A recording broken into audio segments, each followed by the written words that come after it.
So హైడ్రాని Kunamneni Sambasivarao గారు డ్రాగన్గా అభివర్ణిస్తున్నారు. ఒక్కొక్కరు దానికి ఒక్కొక్క పేరు పెట్టి అదొక డైవర్షన్ కోసం లేకుంటే బెదిరింపులకో భయపెట్టానికో వాడుతున్నారు అనేది యాక్చువల్గా ఎందుకు వచ్చింది సడన్గా హైడ్రా ఇప్పుడు తెర మీదకి? గుడ్. ఒక మంచి చర్చను లేవదీసినారు. అంటే ముందుగా మనం ఈ చర్చలోకి వెళ్ళే ముందు రేవంత్ రెడ్డిని నిజంగానే అభినందించాలి. ఎందుకంటే ఈ మహానగరాన్ని ఒక నరక కూపంగా మార్చేసినటువంటి ఆక్రమణదారులను నిజంగానే భయపెట్టినా బెదిరించినా ఇంకొకటి చేసినా తప్పేం లేదు, కూల్ చేసినా కూడా తప్పేం లేదు. ఎందుకంటే హైదరాబాద్ నిర్మాణమైంది లేదా హైదరాబాద్కు ఉన్నటువంటి స్వభావమే సిటీ ఆఫ్ లేక్స్ అనేవాళ్ళు. కొన్ని 2500 చెరువుల గొలుసుకట్టు చెరువుల సమాహారంలాగా హైదరాబాద్ ప్రతి అడుగున ఒక కొలను ఉండేటువంటిది. అడుగడుగున గుడి ఉంది అన్నట్టు హైదరాబాద్లో అడుగడుగున ఒక కొలను, అడుగడుగున ఒక చెరువు, అడుగడుగున ఒక కుంట ఉండి ఇది ఒకదానికొకటి లింక్డ్గా ఉన్నటువంటి ఒక సజీవ జలదృశ్యం హైదరాబాద్. అటువంటి దాన్ని ఒక మురికి కూపంగా మార్చడానికి ఈ చెరువుల దురాక్రమణ అనేటువంటిది కారణమైంది. దాని గురించి మనం తర్వాత చర్చిద్దాం. ఇది హైడ్రానా, లేకపోతే డ్రాగనా, లేకపోతే డైవర్షనా, లేకపోతే ఇంకొకట, ఇవన్నీ రాజకీయ లబ్ధి కోసం మాట్లాడుతున్నటువంటి మాటలు. నిజానికి హైడ్రా అనేది మొట్టమొదటిసారిగా విన్నప్పుడు నాకు మా intermediate 10th class 9th class రోజులు గుర్తొచ్చినాయి. హైడ్రా అనేది ఒక చిన్న జీవి. అవును, ఆ చిన్న జీవి కానీ అన్ని జీవుల కంటే అత్యంత విశిష్టత కలిగినటువంటి జీవి. అంటే కేవలం టెంటకిల్స్, కూరలు, ఒక ట్యూబ్ లాంటి ఒక చిన్న ఆకారంతో ఎటైనా వెళ్ళి దేన్నైనా చంపగలిగేటువంటి, దేన్నైనా కొట్టగలిగేటువంటి జీవి మొదటిది. రెండోది, ఇది చెరువులను ఆక్రమిస్తుంది లేదా మంచినీటి కుంటలను ఆక్రమిస్తుంది, మంచినీటి చెలుమలలో ఉంటుంది. దీన్ని అంటే మంచినీళ్ళలో మాత్రమే, మంచినీటి కుంటల్లో చెరువుల్లో మాత్రమే జీవించేటువంటి ఆవాసం ఉండేటువంటి జీవి. మూడవది, దీనికి పుట్టుక ఉంటుంది తప్ప చావు అనేది ఉండదు. పునరుత్పత్తి అనేది కూడా దాన్ని అదే చీల్చుకొని దాన్ని అదే ముక్కలు చేసుకొని ఇంకొక జీవిగా, అంటే మనకి పాతకాలంలో మన పురాణాలలో ఎట్లాగైతే ఒక తల పోతే ఇంకొక తల వచ్చి అతుక్కుంటుందో అట్లా బాడీలోంచి ఒక భాగం దిగిపోతే మళ్ళీ ఆ భాగానికి టెంటకిల్స్, ఆ భాగానికి నోరు, ఆ భాగానికి కళ్ళు, అట్లా ఉండేటువంటి ఒక విచిత్రమైన జీవి. బహుశా జీవులలో మరణము లేని జీవి ఏదైతే అది హైడ్రా. ఈ పేరు విన్నప్పుడు నిజంగానే ఇది భలే పెట్టినారు ఎవరో. దాని పెద్ద అది అబ్జర్వేషన్ కూడా కలవదు, అంటే పర్ఫెక్ట్గా మ్యాచ్ ఏం కాదు. బట్ కావాల్సుకునే వాళ్ళు హైడ్రా అనేటువంటి పేరుని చూస్ చేసుకున్నారు. ఈ హైడ్రా నిజంగానే చెరువులను ఆక్రమించుకుంటుంది కాబట్టి చెరువులను ఆక్రమించుకున్నటువంటి వాళ్ళ మీదనే దీన్ని గురిపెట్టినారు. ఫైన్. ఇది కొన్నిసార్లు మీకు కక్ష సాధింపులాగానో, కొన్నిసార్లు రాజకీయ దీనికోసమో అనిపించవచ్చు, తప్పేం లేదు. కానీ రేవంత్ రెడ్డి గారు, ముఖ్యమంత్రి గారు క్లియర్గా కొన్ని విషయాలు 2-3 రోజుల నుంచి ఆయన లీక్ చేసుకుంటూ వస్తున్నారు. ఏదో పిచ్చాపాటిగా మీడియాతో మాట్లాడేటప్పుడు ఇంకొకటి చెప్తున్నారు. ఆ చెప్తున్నటువంటి విషయాలను గమనించినప్పుడు, లేదా దానికి అధికారిగా నియమితులైనటువంటి రంగనాథ్ గారు ఓవర్ హైప్ చేస్తూ మాట్లాడుతున్నటువంటి మాటలను విన్నప్పుడు కానీ, అంటే ఎప్పుడైనా ఆఫీసర్లు నిజానికి లో ప్రొఫైల్గా ఉంటారు, ఉండాలి కూడా. ఎందుకంటే ఇటువంటి డిసిషన్స్లో పొలిటీషియన్స్ ఎటు టర్న్ అవుతారో తెలియదు. కానీ రంగనాథ్ గారు చాలా ఓవర్ హైప్. అసలు నాకు ఆశ్చర్యం వేస్తుంది. ఆయన రోజుకు 10 ఛానళ్ళతో మాట్లాడుతున్నాడు, యూట్యూబ్లను కూడా ప్రామాణికంగా తీసుకుంటున్నాడు, యూట్యూబ్ ఛానళ్ళల్లో పెద్ద పెద్ద ప్రసంగాలు చేస్తున్నాడు, ఎవరిని వదలమని చెప్తున్నాడు. జనరల్గా ఆఫీసర్ చెప్పకూడదు, ఎవరిని వదులుతావో ఎవరిని వదలో నీ చేతిలో ఉండదు. ఎందుకంటే ఈ హైడ్రా కమిటీ చైర్మన్ ఎవరు? HYDRAA committee chairman chief minister. అసలు హైడ్రాకు చట్టబద్ధత ఉందా అనేటువంటి చర్చ మీ మాటలతో స్టార్ట్ అవుతున్నది. దాని గురించి కూడా మాట్లాడు.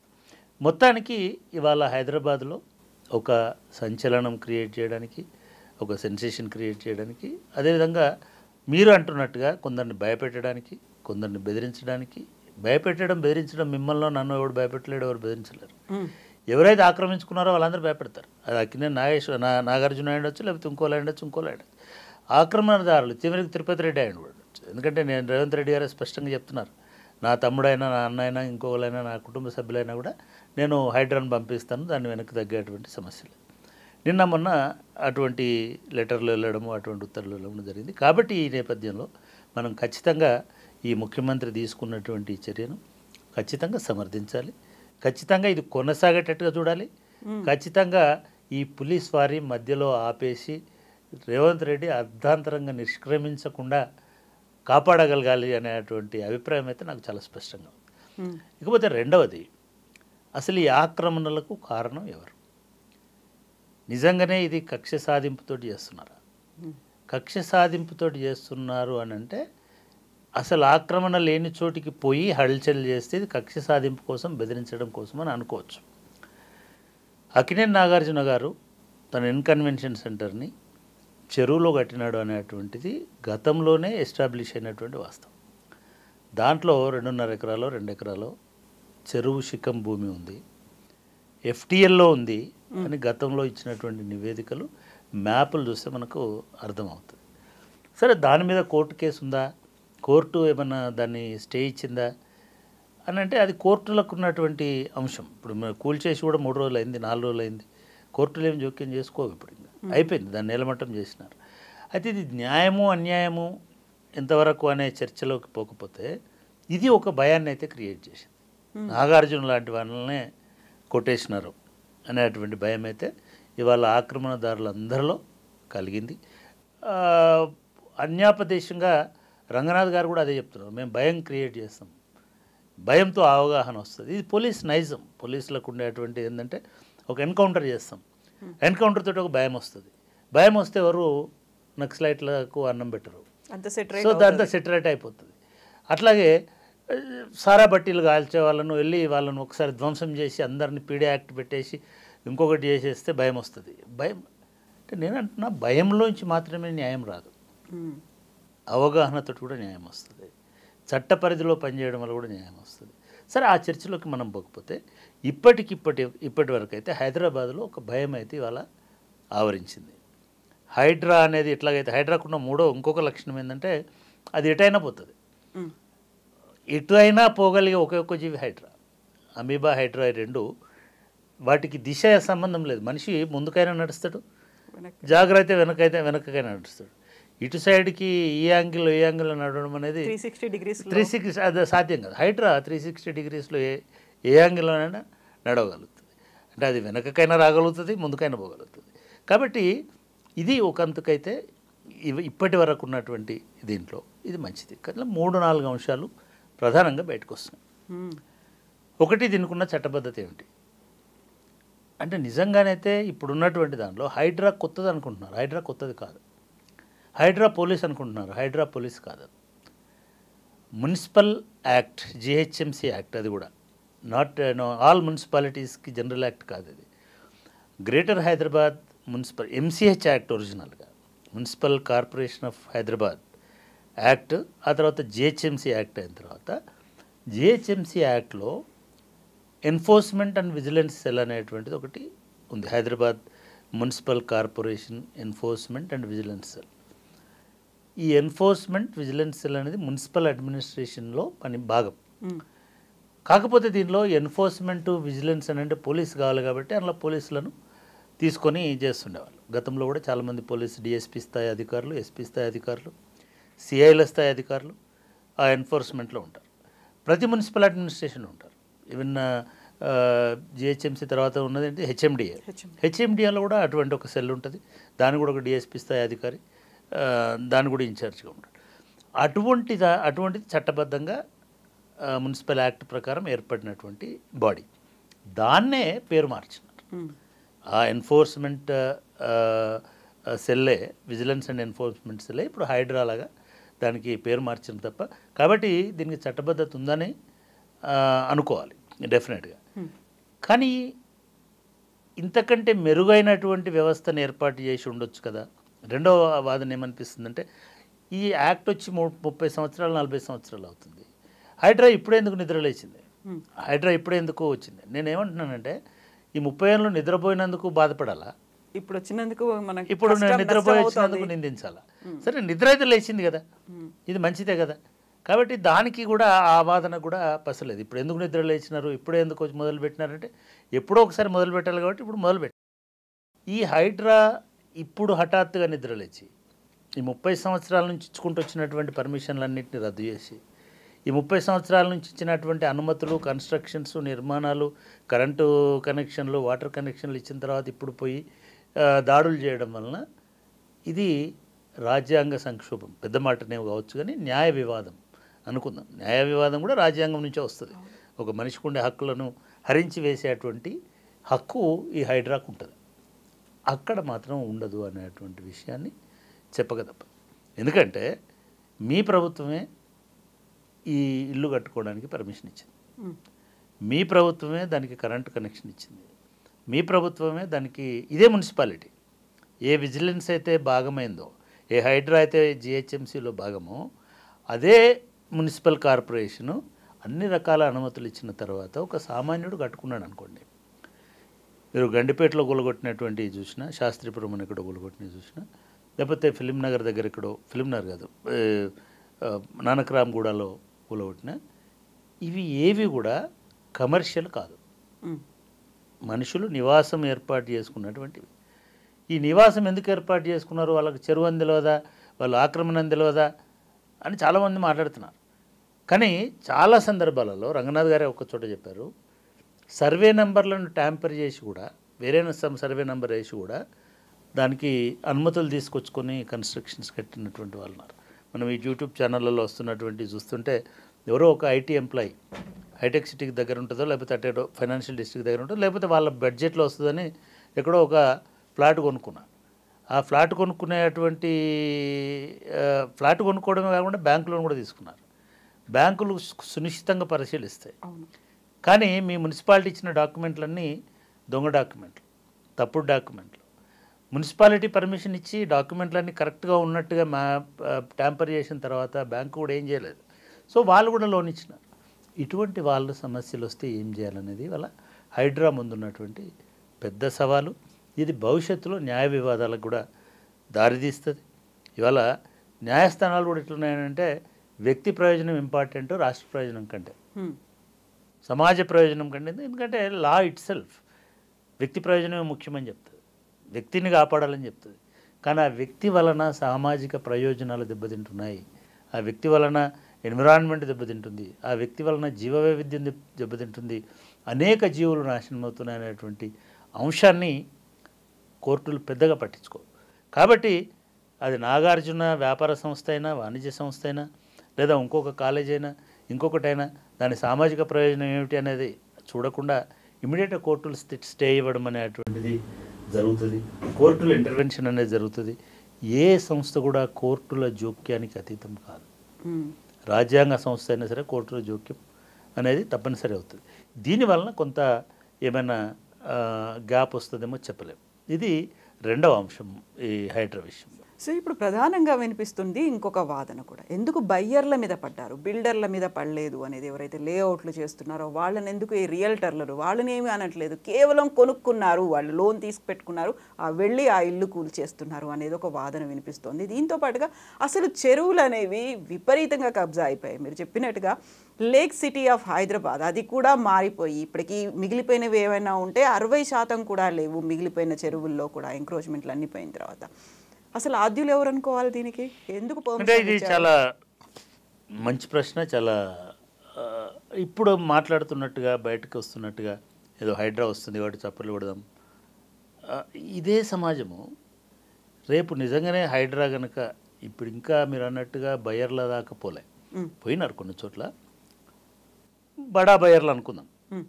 రేపు హైడ్రా మాదాపూర్ వైపు వస్తాయి, రేపు హైడ్రా సఫిల్గూడ వైపు వస్తాయి, రేపు హైడ్రా యూసఫ్గూడ వైపు వస్తాయి, రేపు హైడ్రా ఇది మాసప్ ట్యాంక్ వైపు వస్తాయి. ఇదే చప్పర్లు కొడుతున్న వాళ్ళు తిరగబడతారు. ఎందుకంటే మీరు అన్నట్టుగా పేదలు ఉన్నారు అక్కడ, మధ్యతరగతి బయ్యర్లు ఉన్నారు. కానీ న్యాయంగా ధర్మంగా బయ్యర్లు అయినా సరే చెరువును ఆక్రమిస్తే అది శిక్షార్హమైనటువంటి నేరమని సుప్రీంకోర్టు కూడా చెప్పింది. వాళ్ళకు నోటీసులు ఇవ్వాల్సిన అవసరం లేదని కూడా చెప్పింది. కొనేటప్పుడే విజ్ఞత ఉండాలని చెప్పింది. కానీ హైదరాబాదు ఏది కూడా లేఅవుట్ తోటి వచ్చినటువంటి ఆక్యుపెన్సీ కాదు ఇది. వితౌట్ లేఅవుట్స్ మున్సిపల్ ఆఫీసర్స్ కుమ్మక్కైపోయి బిల్డర్లు, చిన్న చితక బిల్డర్లు ఉండొచ్చు, మెగా బిల్డర్లు ఉండొచ్చు, బడా బిల్డర్లు ఉండొచ్చు, వాళ్ళు అమ్ముకున్నారు, వెళ్ళిపోయినారు. బిల్డర్ బాధ్యత ఆక్యుపెన్సీ సర్టిఫికేట్ వచ్చేదాకానే ఉంటుంది. కొనుక్కున్నవాడి బాధ్యతనే జీవితకాలం ఉంటుంది. Home is not for builder, home is for buyer. Buyer నివసిస్తాడు కాబట్టి బయర్ బాధ్యతనే. ఇది నిర్దాక్షిణ్యమైనటువంటి నిజం. కాబట్టి కొనేటప్పుడే జాగ్రత్త పడి ఉండాల్సిందే అనేటువంటిది మొదటి వాదన. రెండవ వాదన హౌసింగ్ రైట్స్లో మళ్ళీ నేను కొనుక్కున్నాను, ఈ గవర్నమెంట్ సర్టిఫై చేసింది, ఈ బ్యాంకు లోన్ ఇచ్చింది, నేను బాధ్యున్నట్లు అవుతా. అప్పుడు ఎవరైతారు బాధ్యులు? బిల్డర్ కాదు, దానికి పర్మిషన్ ఇచ్చినటువంటి మున్సిపల్ ఆఫీసర్ అవుతాడు, సర్వేయర్ అవుతాడు, టౌన్ ప్లానింగ్ ఆఫీసర్ అవుతాడు, టౌన్ ప్లానింగ్ సూపర్వైజర్ అవుతాడు, టౌన్ ప్లానింగ్ ఎవరైతే చీఫ్ టౌన్ ప్లానర్ ఎవరు ఉన్నారో ఆయన అవుతాడు. చివరిగా ఎవరు అవుతారు? ప్రభుత్వం బాధ్యత వహిస్తుంది. అంటే రేవంత్ రెడ్డి పులి మీద స్వారీ చేస్తారు అని నేను ఒక ట్వీట్ చేస్తే చాలామంది చాలా రకాల రియాక్ట్ అయినారు. ఈ పులి ఏమిటంటే పులి హైడ్రా కాదు, పులి ప్రభుత్వమే. ప్రభుత్వమే ఈ మొత్తము దుర్మార్గాలకు కారణమై వాళ్ళ ప్రభుత్వమే మళ్ళీ దాన్ని మేము అంతమొందిస్తామని అనడానికి పోతున్నది. నేను దీన్ని కొంచెం డీటెయిల్లో కూడా చెప్తాను. ఇప్పుడు ప్రభుత్వమే అన్నారు, ఈ ప్రభుత్వం వచ్చి 9 నెలలు కూడా కాలేదు. అంతకుముందు చేసిన ప్రభుత్వం ఎప్పుడైనా సరే ఒకటి మనం గమనించాల్సింది ఏంటంటే, అన్ఫార్చునేట్లీ మీ ప్రభుత్వం మన ప్రభుత్వం అనుకుంటున్నారు, కానీ ఎప్పుడైనా ప్రభుత్వం ఒకటే. ప్రభుత్వాన్ని నడిపించే స్వారీ చేసేవాడు మారతాడు తప్ప పులి మాత్రం ఒకటే. ఆ పులి మీదనే కూర్చుంటారు ఎవరైనా సరే.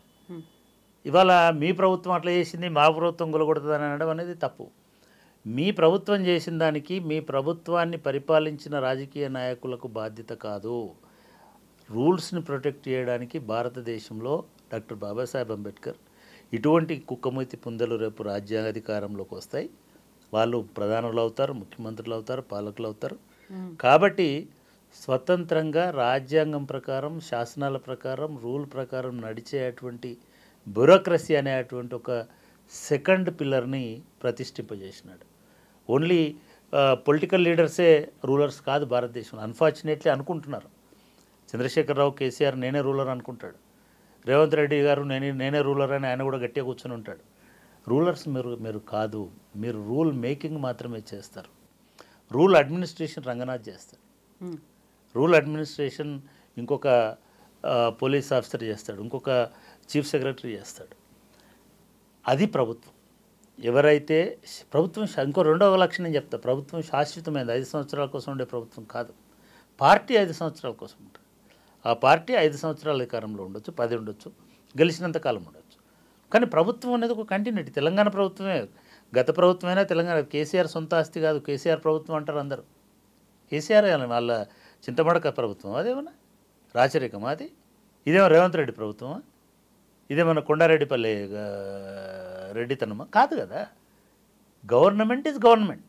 కాకుంటే పార్టీల వారీగా చూసుకున్నప్పుడు అదంతా టీఆర్ఎస్ బీఆర్ఎస్. నేను మళ్ళీ అదే చెప్తున్నా, పార్టీల వారీగా ప్రభుత్వాలు ఉండవు దయచేసి. పార్టీల వారి ప్రభుత్వం, తెలంగాణ ప్రభుత్వము అనే రాజముద్ర ఏదైతే ఉంటుందో దట్ ఈజ్ గవర్నమెంట్.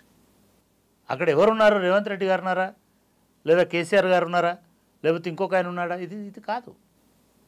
వాళ్ళ నరేంద్ర మోడీ ప్రభుత్వం భారత ప్రభుత్వం. అది నరేంద్ర మోడీ సొంత గుజరాతీ ప్రభుత్వం కాదు, అది భారత ప్రభుత్వం, భారత ప్రధాని ఆయన.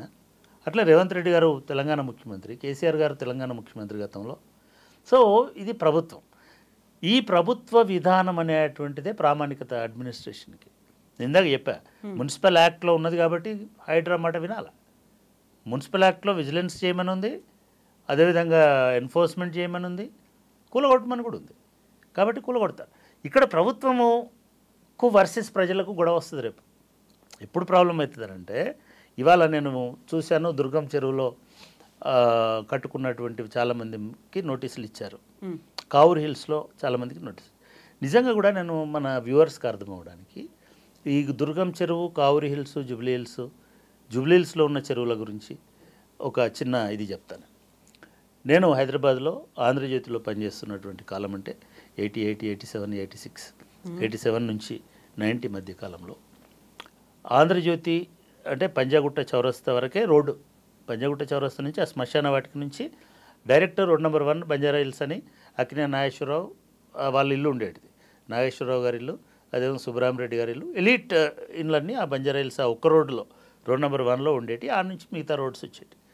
ఇప్పుడు road number 3 plus Jubilee hills అప్పటికి లేదు. ఆ టైంలో ఒక మిత్రుడు జయహింద్ రెడ్డి గారని, ఆయన జర్నలిస్టే, ఆయన ఇక్కడ కూడా ప్లాట్లు ఉన్నాయి, పేద మధ్యతరగతి జర్నలిస్టులకు ప్లాట్లు అమ్ముతున్నారు, కొనడమే. ఆయన ఒక రియల్ ఎస్టేట్ ఏదో చేసినాడు, వచ్చాడు. ఒక మెటడోర్ బ్లూ కలర్ వ్యాన్లో బయలుదేరి ఒక గంట అరగంట ప్రయాణం చేస్తే మాకు అప్పటికి చెక్ పోస్ట్ ఏరియా, ఇంకా అప్పటికి జూబ్లీ హిల్స్ ఎంత ఫామ్ కాదు, ఇదంతా వచ్చింది. తర్వాత మనకి ఈ పెద్దమ్మ గుడి అదంతా ఒక చిన్న బండ్లబాట, అది మాదాపూర్ అనే ఊరికి పోయే దారి.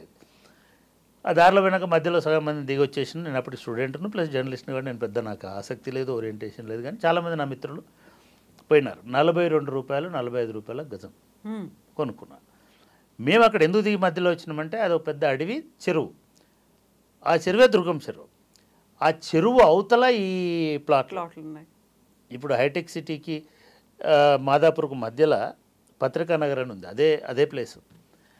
అది మొత్తం ఒక బురద, ఒక పెద్ద చెరువు శిఖం అంటాం కదా, చెరువు శిఖం లాంటి ఏరియా. నా డౌట్ ఇప్పటికీ ఎవరైనా రంగనాథ్ గారు చెప్పినట్టు, లేదా పొంగులేటి శ్రీనివాసరెడ్డి అనే రెవెన్యూ మినిస్టర్ ఉన్నాడు మనకి, ఆయన కొత్త టేప్ పట్టుకొని రండి కొలవండి అంటున్నాడు. నిజంగానే కొత్త టేప్ పట్టుకొని కొలిస్తే హైటెక్ సిటీ కూడా చెరువు శిఖంలో ఉంటుందని నాకు గట్ ఫీలింగ్. నాకు చాలా పెద్ద ఇది ఉంది. అది కూడా చెరువులనే కట్టినారు. ఎందుకంటే అదంతా దుర్గం చెరువుకు సంబంధించి. మీరు సింపుల్గా అండి, నేను ఆ కాలంలో చూసిన చెరువు అది. నేను చెప్తుంది 40 సంవత్సరాల కింద, 30 సంవత్సరాలు 32 సంవత్సరాల కింద 1994లో మా యూనివర్సిటీ కరెక్ట్ దుర్గం చెరువు దగ్గర షిఫ్ట్ అయింది. అక్కడ మా యూనివర్సిటీకి 50 ఎకరాల 52 ఎకరాల స్థలం ఇచ్చినారు. మేము అక్కడికి వచ్చేటప్పటికి దారి లేదు. మా వైస్ ఛాన్సలర్ గారు ప్రొఫెసర్ బషీరుద్దీన్ గారు ఆయనకున్న గుడ్ ఆఫీసెస్ పంచి పేరును ఉపయోగించుకొని ఆయనే రోడ్ నెంబర్ 46 అనే రోడ్ని వేసి వచ్చినాం. మొత్తము అడవి, కొండలు, చెరువు, అది తప్ప వేరే ఇల్లు, నివాసము, గుడిసె ఏది కనబడలే మాకు. అప్పటి చెరువు యొక్క విస్తీర్ణము 156 ఎకరాలు 165 ఎకరాలు దుర్గం చెరువు విస్తీర్ణం.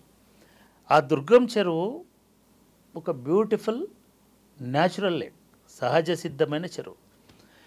ఆ చెరువుకు మత్తడి, తూములు ఇవన్నీ. అది నెక్స్ట్ డౌన్లోకి పోతే మల్కం చెరువు అని మనకి ఇప్పుడు గచ్చిబౌలి ఏరియాలో ఒక చెరువు ఉంటుంది. అది న్యాచురల్గా ఈ మత్తడి ద్వారా, ఈ మత్తడి దుంకి లేదా ఈ తూముల ద్వారా నీళ్ళు పోయి మల్కం చెరువు. ఈ మల్కం చెరువు ఇంకొక నానకరామగూడలో ఇంకొక చెరువు ఉంటుంది. అట్లా ఒక 4 చెరువులు 5 చెరువుల తర్వాత ఒక హైట్ నుంచి వాటరు పైపుల ద్వారా డైరెక్ట్గా గోల్కొండ ఫోర్ట్ మీదకి పోయేటువంటి, గోల్కొండ ఎత్తైన గోల్కొండ కోట మీదకి ఇక్కడ నుంచి ఎటువంటి మోటార్ లేకుండా, అప్పటికి మోటార్ లేదు, కుతుబ్ షాహీలు కాకతీయులు కట్టినారు గోల్కొండ చెరువు, గోల్కొండ కోట. అక్కడికి కుతుబ్ షాహీల టైంలో ఎటువంటి చోదక శక్తి లేకుండా కేవలం గ్రావిటీ అని అంటాం, భూమి ఆకర్షణ దీంతో గ్రావిటీతోటి నీళ్లను గోల్కొండ కోట మీదకి తరలించేటువంటి వాళ్ళు మొదటి. ఆ కోట మీదకి నీళ్లు తీసుకుపోయిన తర్వాత గోల్కొండ అనేది అప్పటికి 30,000 జనాభాతో ఉన్నటువంటి ఒక నగరం. ఆ నగరానికి నీళ్లు సరఫరా చేసేటువంటి వాళ్ళు. ఇదే దుర్గం చెరువు నుంచి కాలువల ద్వారా, ఇదే మల్కం చెరువు నుంచి కాలువల ద్వారా మీరు ఇప్పటికీ కూడా ఈ టోలీ చౌకీ ఏరియాలో చూడొచ్చు, మంచినీటి కాలువ అని రాసి ఉంటుంది. ఆ నాలాస్ అని అంటున్నారు ఇప్పుడు. అసలు హైదరాబాద్ మొత్తము కాలువల ద్వారా నీళ్ళు వస్తే తాగేటువంటి నగరంలాగా నిర్మించినారు. ఇది 1960s 70s దాకా ఈ కాలువల్లో నీళ్లు ప్రవహించినాయి. ఎప్పుడైతే GHMC Hyderabad municipal corporation of Hyderabad MCH అనేది ఏర్పడింది. MCHలో కూడా కాలువల నిర్వహణ విభాగం ఉండేది. కాలువల ద్వారానే నీళ్లు తోడుకునేటువంటిది. అప్ టు ఇవి రాకముందుకు ఈ ఓల్డ్ ఏరియాని చెరువుల ద్వారా, కాలువల ద్వారా నీళ్లు తాగేటువంటి ఇది హైదరాబాద్కు ఉన్నటువంటి బ్యూటీ. ఇదే దుర్గం చెరువు నేను ఇందాక చెప్పినట్టుగా మేము 94లో అంబేద్కర్ ఓపెన్ యూనివర్సిటీ షిఫ్ట్ అయింది. ఒక 10 సంవత్సరాలు మేము గమనిస్తూనే ఉన్నాం. అసలు మా యూనివర్సిటీకి రావాలంటే ఏమీ దారిలేనటువంటి పరిస్థితులు వచ్చినాం. అక్కడికి స్లోగా మాదాపూర్ అనేది ఎక్స్పాండ్ అయింది. నిజంగా కూడా మనము ఈ చెరువుల ఆక్రమణకి మీరు ఇందాక అన్నట్టుగా రాజకీయ పార్టీలను నాయకులను దోషులుగా నిలబెట్టాలనుకుంటే నేను చంద్రబాబు నాయుడుని దోషిగా నిలబెడతాను. అది హైటెక్ సిటీ కావచ్చు, మాదాపూర్, ఇవన్నీ ప్లాన్ లేనటువంటి విస్తరణలు. ఇంకోటి కూడా గమనించండి, ఇవన్నిటిని కూడా చెరువుల చుట్టుపక్కలనే మొదలుపెట్టినారు. ఎందుకు మొదలుపెట్టినారంటే చెరువుల చుట్టే ఖాళీ స్థలాలు ఉంటాయి, ప్రభుత్వ స్థలాలు ఉంటాయి. నిజంగానే ప్రభుత్వాలు కనుక ఒక హైటెక్ సిటీనో లేకపోతే ఒక ఇండస్ట్రియల్ కారిడార్నో లేకపోతే ఒక పారిశ్రామిక కేంద్రాన్నో లేదా ఒక మార్కెట్నో ఏదైనా డెవలప్ చేయాలని అనుకుంటే భూసేకరణ చేసి చేయాల్సి ఉంటుంది. కానీ హైదరాబాద్లో ఏం జరిగిందంటే ఎక్కడైతే ఖాళీ స్థలాలు ఉన్నాయో అక్కడ డెవలప్ చేసుకుంటూ పోయినారు. అట్లా ఈ దుర్గం చెరువు పైన ఖాళీ స్థలం ఉంది కాబట్టి అక్కడ ఒక హైటెక్ సిటీ అనే ఒక చిన్న బిల్డింగ్, దానికి వాళ్ళు ఉన్న టెక్నాలజీలో హైటెక్ సిటీ పెద్ద నగరం కాదు, చిన్న బిల్డింగ్ కట్టినారు. ఆ బిల్డింగ్ కట్టి దానిలో ఒక 5,000 మంది పనిచేస్తారు లేదా 10,000 మంది పనిచేస్తారు ఇవన్నీ అని చెప్పారు. కానీ ఏం జరిగింది, ఇమ్మీడియట్గా ఆ చెరువు చుట్టూ కబ్జాలు స్టార్ట్ అయినాయి. చెరువు చుట్టూ బిల్డర్లు వచ్చినారు మీరు చెప్పినట్టు. ఇవాళ నేను వింటే ఆశ్చర్యపోతున్నాను. నేను ఒక నెక్టర్ వ్యాలీ అని ఒక విల్లాస్ ప్రాజెక్ట్ వచ్చింది. దాని తర్వాత ఇంకొక 10 రకాల బిల్డర్లు వచ్చినారు, 50 రకాల అపార్ట్మెంట్లు టవర్లు కట్టినారు. ఇది మొత్తము చెరువును పూర్తిగా ఒక గుర్రపు డెక్క ఆకు ఎట్లాగైతే విస్తరించుకుంటూ ఆక్రమించుకుంటూ పోతుందో ఆ పద్ధతిలో ఇవాళ 165 ఎకరాల 60 ఎకరాల చెరువులో 62 ఎకరాలు మిగిలింది. 100 ఎకరాలు ఇవాళ కబ్జా జరిగి ఉన్నాయి. ఈ కబ్జాలో ఇవాళ జిహెచ్ఎంసీ చెప్తుంది ఇనార్బిట్ మాల్ వచ్చింది, ఒక పెద్ద హ్యూజ్ మాల్. అది మొత్తం ఆ చెరువులోనే ఉందండి, చెరువు శిఖంలోనే ఫుల్ ట్యాంక్ లెవెల్లో ఉందని చెప్తున్నారు. కేబుల్ బ్రిడ్జ్ వచ్చింది, రోడ్లు వచ్చినాయి, ప్రైవేట్ ప్రాపర్టీస్ వచ్చినాయి. ఇదంతా కూడా కేవలం చంద్రబాబు నాయుడు అక్కడ ఒక తీసుకొచ్చి అక్కడ ఒకటి కట్టడం వలన, అది అక్కడ కాకుండా ఇంకొక మైదాన ప్రాంతంలో కట్టినా ఈ నష్టం జరగకపోయేది. ఇది అక్యూజ్ చేయడం కోసం చెప్పట్లా. నేను ఇంకో ఇన్సిడెంట్ కూడా చెప్తాను. 99లోనో 2009లోనో 10లోనో రాజశేఖర రెడ్డి గారి కంటే ముందు చంద్రబాబు నాయుడు గారు ఉన్నటువంటి టైంలో విజయరామారావు గారు అని ఒక మినిస్టర్ ఉండేవారు. ఆయన సిబిఐ డైరెక్టర్గా పనిచేసి వచ్చినాడు, ఖైరతాబాద్ నుంచి ఎమ్మెల్యేగా చేసినాడు. ఆయన మినిస్టర్ మున్సిపల్ అడ్మినిస్ట్రేషన్. ఆయన హయాంలో విపరీతమైన ఆ టైంలో విపరీతంగా వర్షాలు పడినాయి. దుర్గం చెరువు ఫుల్ నిండిపోయింది. 3 రోజులు వర్షాలు పడినాయి. మేము 3వ రోజు యూనివర్సిటీకి వస్తే అంతా నీళ్ళతో మునిగిపోయింది. మా యూనివర్సిటీ ఏమో పెద్ద కొండ మీద హైయెస్ట్ ప్లేస్లో ఉంటుంది కాబట్టి మాకు పెద్ద ఎఫెక్ట్ పడలే. కానీ ఆల్మోస్ట్ మా ల్యాండ్ అంతా కూడా మునిగిపోయింది. మేము చూస్తే అప్పుడే కడుతున్నటువంటి కొన్ని ఇల్లులు ఫస్ట్ ఫ్లోర్ వరకు మునిగిపోయాయి.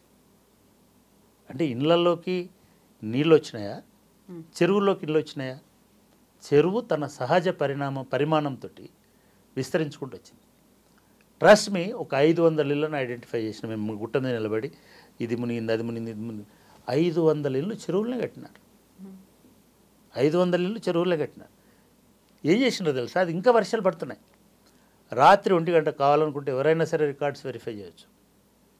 రాత్రి 1 గంటకు మున్సిపల్ మినిస్టర్ ఆదేశంతో వెళ్ళి దుర్గం చెరువు మత్తడిని ఒక లేయర్ తీసేసినారు.